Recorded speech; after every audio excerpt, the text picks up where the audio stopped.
Méditation de la communauté des disciples du Christ vivant en ce samedi de l'octave de Pâques, année liturgique A. Première lecture. Lecture du livre des Actes des Apôtres, au chapitre 4, les versets 13 à 21. En ces jours-là, les chefs du peuple, les anciens et les scribes, constataient l'assurance de Pierre et de Jean, et, se rendant compte que c'étaient des hommes sans culture et de simples particuliers, ils étaient surpris. D'autre part, ils reconnaissaient en eux ceux qui étaient avec Jésus. Mais comme ils voyaient, debout avec eux, l'homme qui avait été guéri, ils ne trouvaient rien à redire. Après leur avoir ordonné de quitter la salle du Conseil suprême, ils se mirent à discuter entre eux. Ils disaient : « Qu'allons-nous faire de ces gens-là ? Il est notoire en effet qu'ils ont opéré un miracle. Cela fut manifeste pour tous les habitants de Jérusalem, et nous ne pouvons pas le nier. Mais pour en limiter la diffusion dans le peuple, nous allons les menacer, afin qu'ils ne parlent plus à personne en ce nom-là. » Ayant rappelé Pierre et Jean, ils leur interdirent formellement de parler ou d'enseigner au nom de Jésus. Ceux-ci leur répliquèrent : « Est-il juste devant Dieu de vous écouter plutôt que d'écouter Dieu ? À vous de juger. Quant à nous, il nous est impossible de nous taire sur ce que nous avons vu et entendu. » Après de nouvelles menaces, ils les relâchèrent, faute d'avoir trouvé le moyen de les punir. C'était à cause du peuple, car tout le monde rendait gloire à Dieu pour ce qui était arrivé. Parole du Seigneur.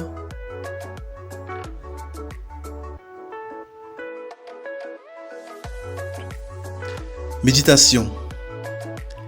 Bien-aimés dans le Seigneur, bonne fête de Pâques. Nous clôturons aujourd'hui l'octave de Pâques.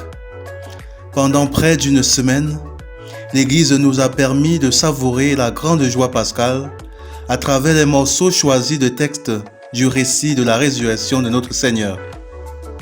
La première lecture de ce jour nous montre qu'un véritable témoin du Christ ressuscité et vivant est animé d'une force, d'une foi qui lui donne de vaincre toute persécution.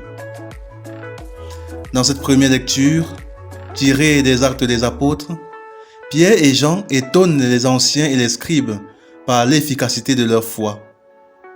Ils sont des hommes sans culture, pour dire simplement des hommes qui n'ont pas un niveau de formation intellectuelle élevé comparé à celui des scribes, mais ils impressionnent par la profondeur de leur enseignement et surtout par l'efficacité de leur foi. C'est dire qu'il ne faut pas être très savant pour entrer dans le mystère de la résurrection, il suffit d'y croire. Croire que le Christ est Dieu, qu'il a souffert, est mort, est ressuscité et vivant. Voilà le kérygme des apôtres qui permet au Christ, à travers eux, de continuer à agir, à guérir les malades, à convertir, etc. Les scribes et pharisiens ont une foi intellectuelle, ils connaissent suffisamment les lois et les écrits, mais ne vivent pas ce que recommandent ces lois et ces écrits. La conséquence est claire. Ils ont une foi morte qui n'agit pas, ne s'accompagne pas de prodiges comme celle des apôtres de Jésus-Christ. Les scribes et pharisiens sombrent dans ce que le pape François appelait dans Gaudete et Exsultate le gnosticisme. Il affirme en effet : les gnostiques font une confusion et jugent les autres par leur capacité à comprendre la profondeur de certaines doctrines. Or, il a toujours été clair que la perfection des personnes se mesure par leur degré de charité et non par la quantité des données et des connaissances qu'elles accumulent. On ne se sanctifie pas parce qu'on connaît beaucoup, mais parce qu'on aime beaucoup. L'amour étant uniquement une réalité d'expérience. L'amour est essentiellement expérience vécue. Lorsqu'on est gnostique, on ne peut que développer la haine et la jalousie vis-à-vis des témoins véritables du Christ. On estime qu'ils ne savent pas, ils n'ont pas été à l'école comme nous, ils ne comprennent pas comme nous, comme si la foi était conditionnée par le niveau intellectuel. Si c'était le cas, la petite Thérèse n'aurait pas pu avoir la foi. Les anciens et les scribes veulent arrêter Pierre et Jean, les empêcher de témoigner du Christ ressuscité, mais ce n'est pas possible. Ils n'ont rien contre eux. Les preuves de leur foi en Christ sont patentes. Les malades guérissent, les boiteux marchent au nom de Jésus-Christ. Ils ne peuvent pas mettre cela en doute. C'est la vérité. Pierre et Jean sont remplis de zèle et sont prêts à témoigner à temps et à contre-temps que Jésus est bien vivant, qu'il est ressuscité.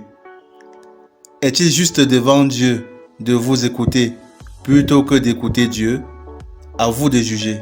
Quant à nous, il nous est impossible de nous taire sur ce que nous avons vu et entendu. Voilà qui est tout dit. Et nous, comment témoignons-nous du Christ ressuscité et vivant?